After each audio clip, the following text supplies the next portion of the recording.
L'homme a soudain senti que quelque chose bougeait dans son oreille. En voyant cela, j'ai immédiatement coupé mon doigt avec un couteau. Puis j'ai glissé mon doigt dans l'oreille de l'homme. L'instant d'après, un petit serpent est sorti de l'oreille de l'homme. Mais je ne l'ai pas tué. Je l'ai simplement jeté dans la rivière, car je savais que le tuer attirerait la vengeance d'un serpent encore plus grand. En réalité, je suis un chasseur de serpents professionnel. Et le but de mon entrée dans la jungle, cette fois-ci, était de capturer un python légendaire. On disait que ce serpent valait $1 milliard.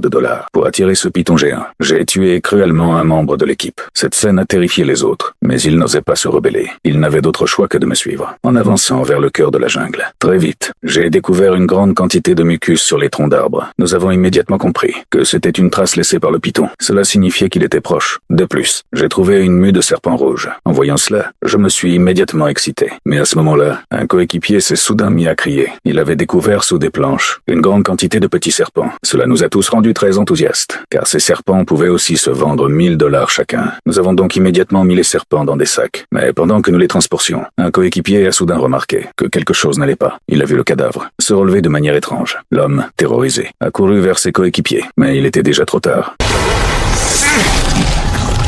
Pendant ce temps, un autre coéquipier transportait un sac de serpents en direction du bateau, quand il a soudain vu un énorme serpent enroulé près d'un arbre. L'homme a remarqué qu'il semblait y avoir une personne dans le ventre du serpent, et le grand serpent le fixait intensément. Pris de panique, l'homme a voulu fuir, mais l'instant d'après,